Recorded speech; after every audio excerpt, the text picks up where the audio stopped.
Hey guys, I have a tip for my autistic folks out there. So I'm talking to those of you who are men, women who are autistic.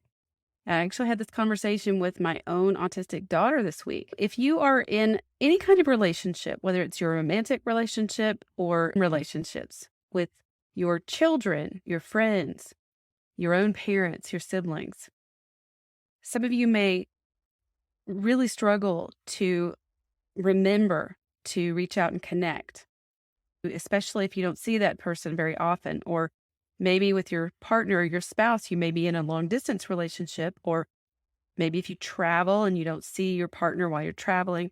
I hear from my autistic folks all the time. I hear from you guys that it doesn't occur to you to text or call, or even if you receive a text from the people that are texting you, you don't really realize that they're expecting you to respond, or you just don't even see the point in responding. You get their text, you read it, you don't really know that they think that you're supposed to reply. You don't see the point. And then they get upset and you don't understand why. So here's my tip for you. In any kind of relationship, there is a back and forth. I like to use the analogy of a tennis volley. And so it's like you're just out there hitting the ball back and forth to each other. You're just volleying. And so when someone hits the ball to you, the expectation is that it's going to be hit back. And a lot of times, my autistic folks like you watch the ball go by, but you don't hit it back. And your partner, whether that's your spouse or your romantic partner or your friend or whoever, is expecting you to hit that ball back. And even if you don't see that it's important, if you think, well, I saw the ball, I saw the text, I got the phone call, I got the message, I read it, I know what it said. Even if you don't see the point in responding, being in a relationship with someone means that you are willing to make the effort to respond, that you're willing to invest the effort to actually respond and reply. A relationship is about two people. It's a two-way exchange versus a one-way exchange. A one-way exchange involves one person receiving from another. But a relationship is about two-way. It's back and forth, just like a tennis volley.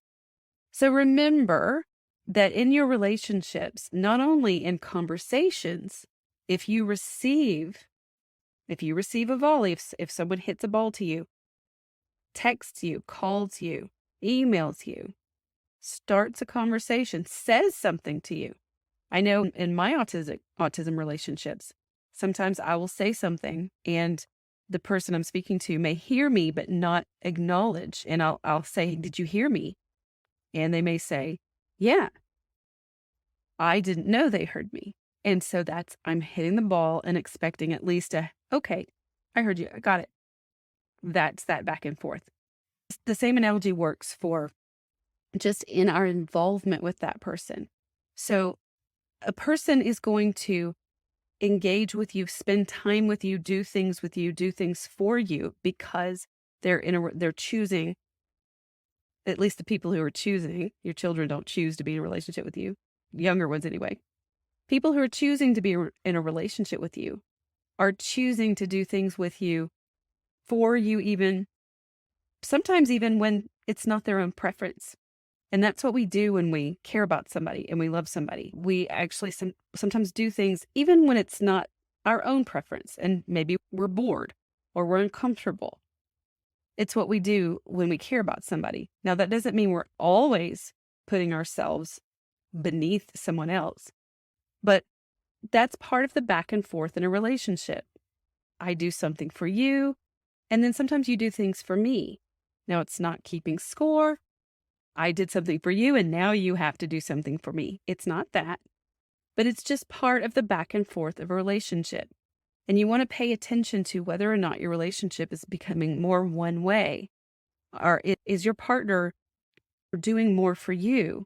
Is your partner doing things that you like? Is your partner catering to your preferences more than you are catering to theirs, or doing things that maybe you don't really care about or you're uncomfortable with, but it's important to them? make sure that back and forth is happening. So this is something that you can just remember. This back and forth is really important in those relationships, whether it's friendships, romantic partnerships, all of them.